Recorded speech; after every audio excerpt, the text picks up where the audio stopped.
La angioplastía coronaria, también denominada angioplastía coronaria transluminal percutánea o angioplastía con globo, está diseñada para restaurar el flujo de sangre de las arterias coronarias estrechadas u obstruidas por placas ateroscleróticas o coágulos sanguíneos. Cuando usted llega al hospital, se le colocará una vía intravenosa y un monitor cardíaco, y se le administrará un sedante intravenoso u oral para ayudarlo a relajarse. La mayoría de los procedimientos de angioplastía coronaria duran entre 30 minutos y 3 horas. El médico anestesia la piel en la zona de la ingle e inserta una aguja en la arteria femoral. Una vez que se coloca la aguja, se pasa un conductor a través de ella y se lo guía cuidadosamente por el sistema arterial hasta el corazón. La aguja se retirará y se reemplazará por un tubo flexible pequeño denominado vaina, permitiendo el acceso a la arteria femoral.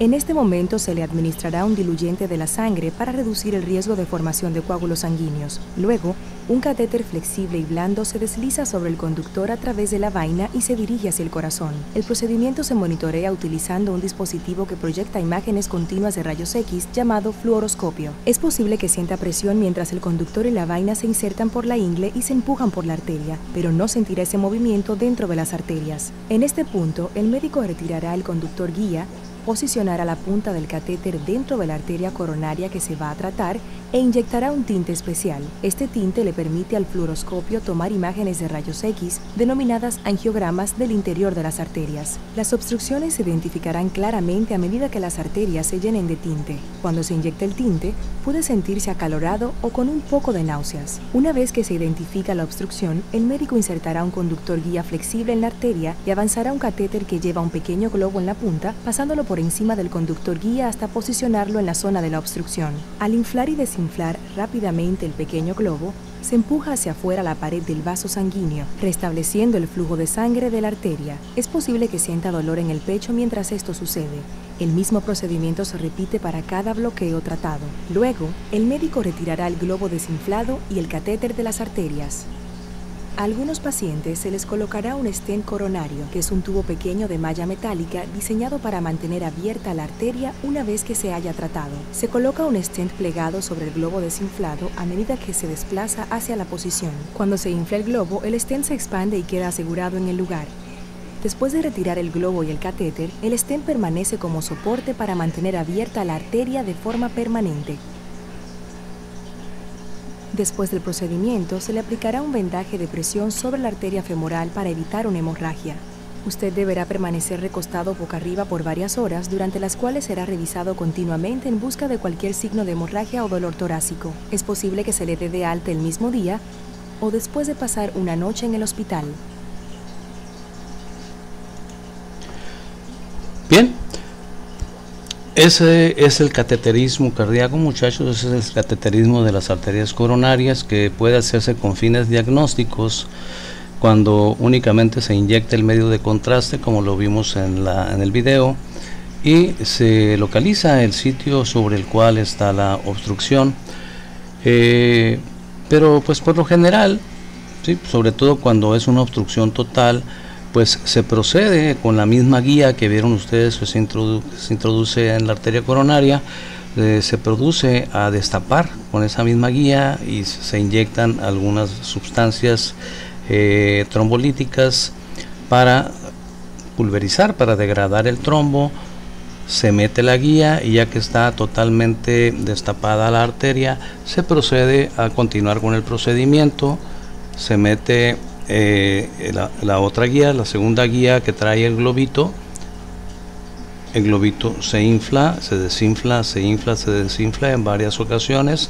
Todo esto se está observando en un monitor durante el procedimiento, es decir, en vivo.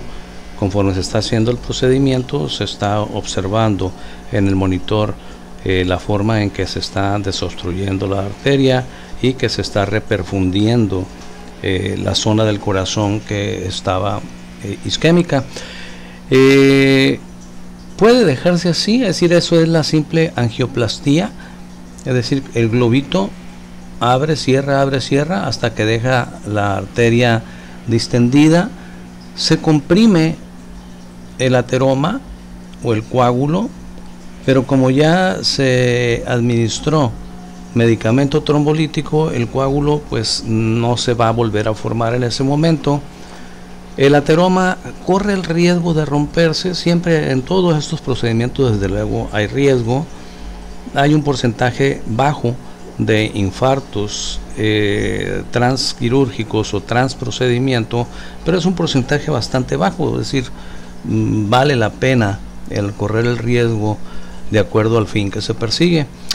Otra cosa que les quería comentar es que la angioplastía llega nada más hasta el globito.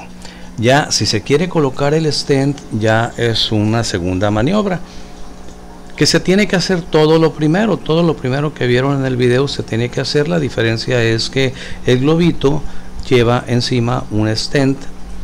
El médico intervencionista, el cardiólogo intervencionista, corta la mallita a la longitud que se requiere de acuerdo al tamaño del sitio de la obstrucción, se coloca sobre el globito, se mete por la guía, se coloca en el sitio de la obstrucción y luego se infla el globito. El stent, que es metálico, puede ser de acero inoxidable o puede ser de cromo cobalto, que son claro, con sustancias hipoalergénicas, con elementos hipoalergénicos para no generar fenómeno de cuerpo extraño. Al expanderse con el globito queda adosado, queda prácticamente pegado a la pared del vaso, y como es material metálico pero expandible, ya se queda abierto, y esto hace que la arteria definitivamente ya se quede pues con una luz suficiente para que la sangre circule por ahí.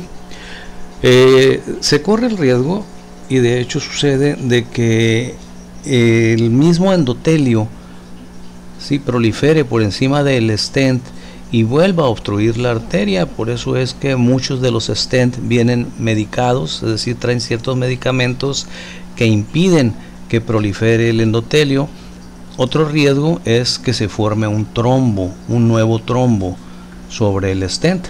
Por eso es que al 100% de los pacientes que se les hace angioplastía, se les ponga stent o no, se les indica que por un tiempo prolongado, que muchas veces es de por vida, tomen medicamentos antiagregantes plaquetarios como son la aspirina, es decir, el ácido acetilsalicílico, y también se utiliza el clopidogrel, que es otro medicamento que tiene la función de evitar la adhesión plaquetaria, y de esta manera se evita, con el medicamento que trae el stent, se evita la reendotelización que pudiera obstruir el stent, y con los antiagregantes plaquetarios, el ácido acetilsalicílico y el clopidogrel, se evita la nueva formación de trombos.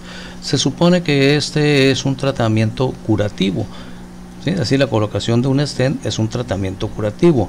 Si hubo infarto, ya la zona infartada no se va a restablecer, lo digo una vez más, pero sí se evita que el infarto se vaya a extender. ¿Ok?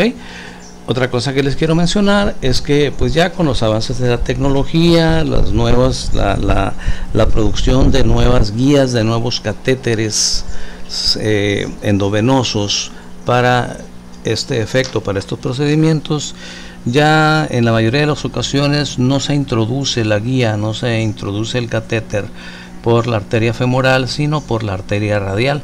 Se puede introducir en la muñeca por la arteria radial, e igual por la arteria radial, y ahí pasa a la arteria humeral, a la arteria subclavia derecha, y de la arteria subclavia derecha al callado de la aorta, y del callado de la aorta pues entrará ya la técnica, pues esa es técnica que ya los intervencionistas manejan.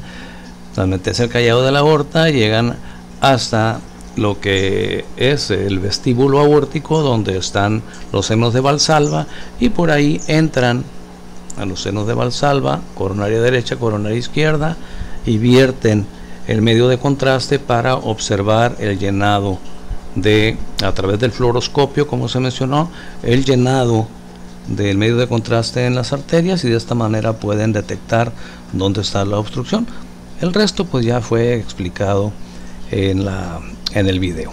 Bien, miren, les decía yo del tiempo que puede transcurrir entre la presentación del dolor precordial por cardiopatía isquémica y el infarto en sí. Esta lámina nos habla de la relación entre el tiempo de evolución del infarto agudo del miocardio y el grado de extensión de la muerte celular, necrosis en el corazón. La primera figura nos muestra, un corazón con unas arterias coronarias que, si bien están semi-obstruidas, todavía no tienen una obstrucción completa que vaya a generar la hipoxia total y el bloqueo completo de la perfusión. Aquí vemos que hay un ateroma, acá del otro lado hay otro ateroma, pero pues hay cuando menos un 5%, ahí quizá un 10% cuando mucho, de luz por donde está pasando la sangre. Pero si el ateroma se rompe y forma este coágulo que están viendo ustedes aquí, pues este coagulito va a ser suficiente para que la obstrucción sea completa, y ya de aquí para acá habrá isquemia. ¿Okay? Ya de aquí para acá habrá isquemia, la sangre va a llegar hasta aquí. ¿Okay? Después de una hora de inicio del infarto, después de una hora de inicio de esta obstrucción, fíjense, una hora, 60 minutos, apenas empieza a manifestarse ya en la región distal.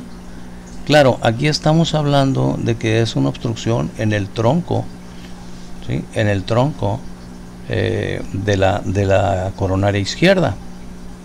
¿Okay? Es el tronco de la coronaria izquierda. Esta es la descendente anterior, esta es la circunfleja.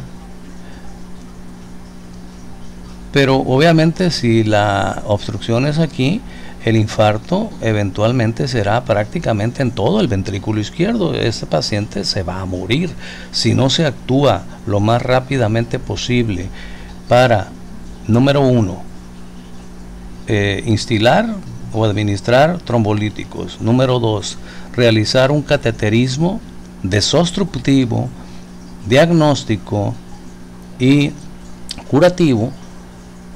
Si no se hace eso, la administración de los trombolíticos, medicamentos que van a degradar, que van a deshacer el trombo, y por otro lado, el cateterismo cardíaco, que va a detectar, sin lugar a dudas, el sitio de la obstrucción y realizar los procedimientos necesarios para terminar de desobstruir, hacer angioplastía o colocar un stent, pues el infarto se va a prolongar. Pero como acabo de decir en esta figura del centro, en una hora el infarto apenas se está manifestando en la región de la punta del corazón.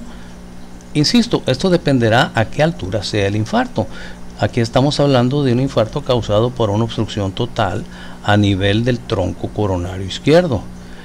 Y en el mismo caso, vean, después de 6 horas, si no se hace nada, después de 6 horas de inicio del infarto, aquí está la zona obstruida, ya en esta región ya no hay perfusión. Aquí sí, ya después de 6 horas, vean la magnitud del infarto. Este paciente indudablemente va a morir, porque tiene infartado prácticamente todo el ventrículo izquierdo. Pero transcurrieron 6 horas. Es decir, transcurrieron 6 horas desde que el paciente empezó con sintomatología, transcurrieron 6 horas desde que el paciente empezó con dolor precordial intenso, con sudor frío, con taquicardia, con hipotensión arterial, y no le hizo caso. Y muchas veces eso es lo que sucede, no le damos la importancia que requiere, y cuando acudimos o llevamos al paciente al hospital, ya el infarto se ha extendido tanto que ya es prácticamente imposible rescatarlo. ¿Okay? Bien, con esto concluiríamos lo que es la explicación sobre la cardiopatía isquémica. únicamente nos resta los diagnósticos diferenciales. Diagnóstico diferencial, hacer diagnóstico diferencial se refiere, como su nombre lo dice, a comparar, ¿sí?, o a establecer contrastes o diferencias entre, en este caso, lo que es la cardiopatía isquémica y otras enfermedades, otros padecimientos que nos pueden generar un dolor o una sintomatología semejante al de la cardiopatía isquémica. Aquí habría que hacer diagnóstico diferencial con la pericarditis, de la cual ya hablamos. La pericarditis, inflamación del pericardio. Las hojas del pericardio, cuando se inflaman y frotan entre sí, duelen, ¿ok? Y es un dolor bastante intenso, retroesternal, que puede generar también sudoración fría y se puede, sobre todo si es en un paciente adulto, se puede confundir fácilmente con la cardiopatía isquémica. Las esofagitis por reflujo. En las esofagitis por reflujo, el dolor quemante que se siente retroesternal, recuerden que el esófago está atrás del esternón, ese dolor puede ser muy semejante al de una cardiopatía isquémica y se presenta principalmente por las mañanas, porque comprenderemos que durante toda la noche el paciente estuvo acostado, dormido, y la posición de decúbito favorece el reflujo. Es decir, cuando estamos de pie es más difícil que haya reflujo gastroesofágico porque la fuerza de gravedad pues dificulta el reflujo, pero si estamos acostados no sucede esto. Si estamos acostados, la fuerza de gravedad es prácticamente neutra y el reflujo es más fácil que se produzca, y entonces mientras estamos acostados y dormidos hay reflujo gástrico hacia el esófago. Obviamente el contenido gástrico es ácido, el epitelio del esófago no está diseñado para soportar un pH tan ácido como el del estómago, entonces se quema y muchas veces el dolor, ¿sí?, el dolor retroesternal despierta al paciente, lo despierta y semeja mucho al dolor de la cardiopatía isquémica. Hay ocasiones en que arrancan al hospital, le hacen el electrocardiograma, sale normal, le hacen una endoscopía y ahí se nota ya que está bastante erosionado por el reflujo del esófago. Las costocondritis, inflamación de los cartílagos costoesternales. Ya ustedes saben que las costillas se articulan a través de cartílagos con el esternón. Cuando hay inflamación del pericondrio, el cartílago en sí no tiene nervios, pero el pericondrio sí. El pericondrio es la capa de tejido conectivo denso que envuelve a cada cartílago en particular, y cuando se inflama, ya sea por una posición inadecuada que se mantuvo durante mucho tiempo, por un traumatismo, por ejemplo, por una contractura muscular, pues genera dolor. Y si se genera el dolor en la región precordial, entonces se puede confundir fácilmente con una cardiopatía isquémica. Claro que aquí la manera de diferenciarla es muy sencilla, ¿no? En las costocondritis, si ustedes oprimen el sitio del dolor, ustedes le preguntan al paciente dónde le duele, cuándo le duele. Generalmente el paciente dice que le duele en determinada región del tórax y que le duele más cuando tose o cuando inspira profundamente, y si ustedes le aprietan el sitio va a pegar un respingo, va a pegar un grito de dolor. Eso nos descarta inmediatamente la cardiopatía isquémica, porque en la cardiopatía isquémica no se trata de que duela cuando oprimes. En la cardiopatía isquémica es un dolor interno que duele aunque oprimas o no oprimas, aunque inspires o expires. En cambio, en la costocondritis es un dolor superficial, un dolor del pericondrio, repito, a nivel de los cartílagos costales, y pues la manera de diferenciarlo es simplemente con la semiología que se hace en estos casos, que el paciente nos refiere que les duele cuando tose, cuando estornuda, cuando inspira profundamente o cuando se aprieta ahí. El dolor de la pleuritis. Ya vimos que la pleura visceral está inervada por el nervio frénico, perdón, por el nervio frénico, y la pleura parietal por los nervios intercostales. Y cuando hay pleuritis, cuando hay inflamación de las pleuras, el líquido pleural se vuelve insuficiente para evitar la fricción y entonces hay dolor. La semiología, el dolor puede ser muy parecido, sobre todo si es en tórax anterior, puede ser muy parecido al de la cardiopatía isquémica, pero es fácil descartarlo. Es fácil descartarlo porque el paciente, y esto lo mencionamos en su momento, nos refiere que el dolor es cuando inspira profundamente. No sé si se acordarán en el video correspondiente cuando hablamos de patologías pulmonares, que dijimos que en las pleuritis los pacientes vienen respirando rápido y quedito, ¿no? Es decir, tienen una taquipnea con hipopnea. Meten poquito aire porque entre más aire metan, más se expande el pulmón, más frotan las pleuras y más dolor les genera. Entonces, instintivamente respiran más seguido para poder abastecer el oxígeno que ocupan, pero en cada respiración meten menos aire para que se expandan menos los pulmones y haya menos dolor. Entonces, el simple hecho de ver al paciente que tiene una taquipnea con hipopnea nos hace pensar que el dolor proviene de las pleuras, y lo más fácil es pedirle al paciente: a ver, agarra aire profundamente, y al hacer una inspiración forzada, a media inspiración se detiene porque el dolor del frote de la pleura no le permite hacerlo. No ocupamos ni auscultarlo. Claro, hay que auscultarlo de todos modos para escuchar ese ruido que ya oímos de los frotes pleurales. Pero a lo que me refiero es que semiológicamente es fácilmente diferenciable, aunque muchas veces el paciente llega con ansiedad, el paciente llega nervioso, ya traiga una pleuritis, una costocondritis, una esofagitis o una pericarditis, porque si es dolor en el pecho y es del lado izquierdo o es retroesternal, en lo primero que piensan es: me estoy infartando. Sobre todo si son pacientes mayores de 40 a 45 años. Bueno, hay que hacer la semiología, para eso está la propedéutica, para que interroguemos y recabemos síntomas, exploremos y recabemos signos, los entrelacemos, los relacionemos, los interpretemos y nos saquen de dudas. Tenemos el dolor psicógeno, ¿sí? El dolor precordial psicógeno, que es muy frecuente en las neurosis, histéricas.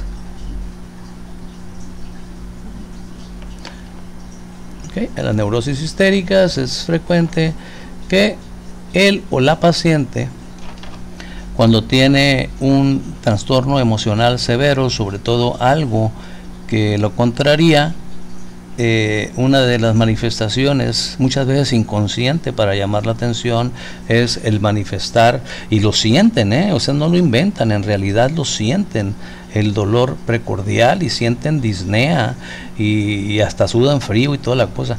La cuestión es de que, como esto es tan repetitivo en estas personas, que en su mayoría, con todo respeto, pero pues así es, yo no tengo la culpa, en su mayoría son mujeres y mujeres jóvenes, pues cómo pensar que una mujer de 18, 20, 25 años se nos va a estar infartando no más porque se enojó con el papá o con la mamá o con el hermano o con el novio.